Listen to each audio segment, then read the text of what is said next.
Мощный прилет в Луганске, российский военный бежал в Польшу через Беларусь, а Лукашенко записал обращение к народу России. В эфире «Нехта» самые важные и интересные новости к этому часу. Украина подверглась массированному удару. Российские войска бьют по новым объектам, отправляя сигналы Европе. Причому газові сховища, де може зберігатися газ, закачаний європейськими компаніями. Лукашенко призывает российский народ остановить Путина, при этом не называет его фамилии. Что в планах Минска? Наличие тактического ядерного вооружения у Беларуси – это признак подготовки плацдарма для наступления. Все птицы – живые динозавры. В США покажут уникальный экспонат – новый взгляд на мир благодаря открытию ученых. Итак, это первый кусочек головоломки для понимания эволюции всех птиц, которых мы видим вокруг себя. Всем привет, друзья! Для нас крайне важна активность и интерес каждого из вас. Спасибо за лайки, комментарии, подписки и репосты.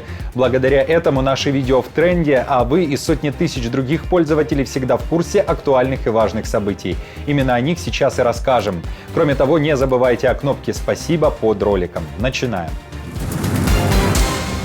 После практически двухнедельной паузы Россия совершила очередной массированный обстрел Украины. Воздушные силы Украины сообщают, что оккупанты выпустили 55 ракет и 21 ударный дрон. 17 целей сбить не удалось. Компания «Укрэнерго» сообщила об ударе по их объектам в Винницкой, Запорожской, Ивано-Франковской, Кировоградской и Полтавской областях. Кроме того, поврежден объект в центральном регионе. Дроны и ракеты летели по тепло- и гидроэлектростанциям. С 18 до 23 часов 8 мая возможны отключения света по всей Украине. Также вновь был нанесен удар по подземному газовому хранилищу во Львовской области. Украинские медиа показывают, как российские дроны и ракети атакували страну. Удари, за великим рахунком, якщо ми простежимо і подивимося там польоти ракет, про які нас повідомляють повітряні сили, наприклад, то можна побачити, чи про рівень загроз. Можна побачити, що знову ж таки не змінилося тут те, що ракети змінюють траєкторію доволі таки часто і літають, можуть фактично для того, щоб летіти на Київ чи Київську область, облетіти пів України. Те ж саме стосується і заходу нашої держави. Видно, що під ударом українська енергетика, тобто ворог все одно продовжує цей терор. Вочевидь, вони намагаються добратися до сховищ газу великих, які якраз є на Львівщині. Причому газові сховища, де може зберігатися газ, закачаний європейськими компаніями, що свідчить про те, що Росія вдається до чергового витка ескалації саме не тільки проти України, а й проти Європи. Це очевидно насправді. І я думаю, що це ще й через те, що зараз в країнах ЄС все більш жорсткіша позиція стає проти Росії. В Луганске зафиксирован мощный прилет в черте города. Благодаря луганчанам, которые моментально выложили фото и видео последствий обстрела в сеть, стало ясно, что удар пришелся по нефтебазе, которая используется оккупантами в военных целях. Известно о поврежденных электролиниях, а также о том, что в результате обстрела полыхнул и газопровод высокого давления. Также оккупанты заявляют о 5 пострадавших. В то же время Z-блогеры и пропагандисты, как всегда, забросили в сеть несколько версий произошедшего. Заявили, что удар наносился ракетами «Атакамс», называют обстрел комбинированным и массированным. По версии оккупантов было зафиксировано 4 пуска ракет и беспилотника. Уверяют, что большую часть целей сбили, но куда упали обломки и какой причинили вред, не сообщают. Напомню, что это не первое точное попадание по нефтебазе во временно оккупированном Луганске за время полномасштабного вторжения. Лукашенко отправился к Путину, а в Беларуси тем временем решили провести проверку носителей ядерного оружия. К тому же вслед за Россией. Хренин отчитался, что задействовали для этого и дивизион тактического комплекса «Искандер», а также эскадрилью самолетов Су-25. Военный портал Defense Express сообщает, что военные даже не использовали для так называемых учений учебные ядерные авиабомбы.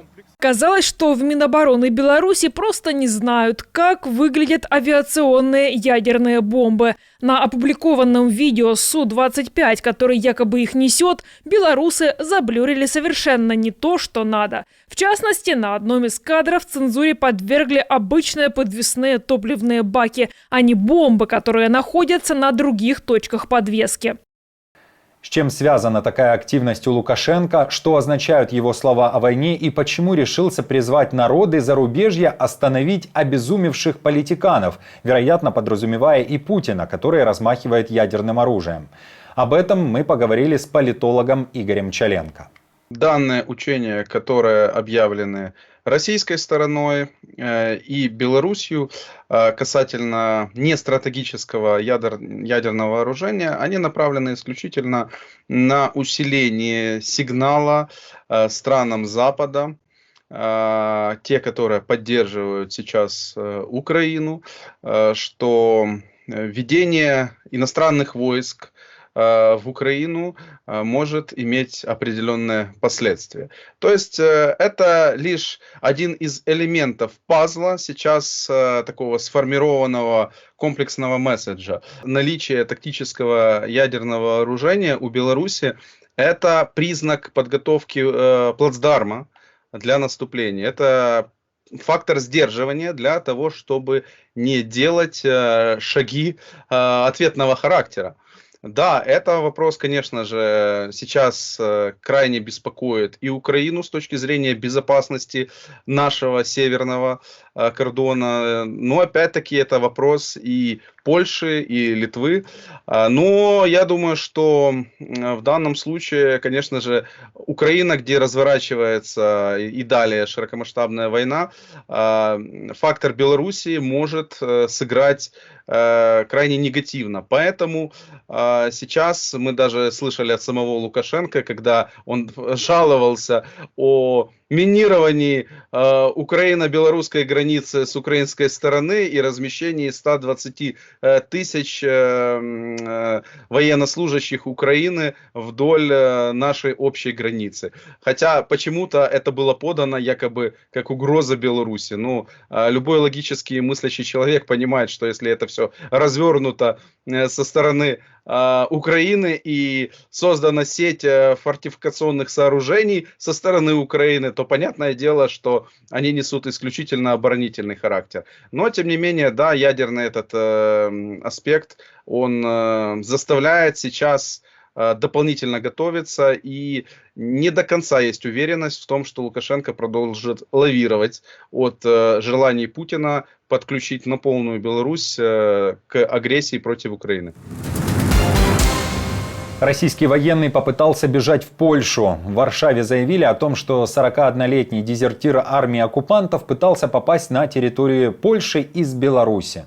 Теми же путями, а точнее миграционными каналами, которые организовал режим Лукашенко. Деталей на момент записи выпуска было немного. Сообщалось, что россиянин бежал в Польшу прямо с украинской линии фронта, преодолев немалый путь. При нем были найдены военные документы, в частности и о контракте с российской армией. Оружия не было, и одет был дезертир, как говорят, по гражданке. Пограничники подтверждают задержание дезертира из России. Это 41-летний мужчина, который незаконно пересек границу из Беларуси в Польшу. В отношении него ведутся дальнейшие действия. Зеленский показал подвал школы, в котором российские военные удерживали в заложниках 350 жителей села Ягодное Черниговской области. Все эти события происходили в марте 2022 года. 27 дней люди были заложниками оккупантов. 10 человек из-за нечеловеческих условий скончались. Еще 17 жителей были убиты россиянами. По словам Зеленского, в подвале этой школы было в том числе 80 детей. Самому младшему ребенку всего 1,5 месяца. На стенах этого подвала люди записывали фамилии тех, кто умер и кого вояки РФ не давали похоронить. Зеленский заявил, что мир проспал и дал возможность нацизму возродиться. Кроме того, говорит, что Путин действует сейчас по сценарию Гитлера 80-летней давности, и его цель – загнать всю Украину в подвал, в концлагерь под названием «Русский мир». Кроме того, Зеленский намекнул Западу на то, что если реакция мира бесхребетная, то нацисты идут далее. 8 мая Украина впервые отмечает День памяти и победы над нацизмом во Второй мировой войне. Коли спалюють цілі села, вчиняють масові страти, ставлять до стінки з зав'язаними очима і вбивають. В будь-якому куточку світу це називають одним словом – нацизм. Якщо це не нацизм, то що тоді?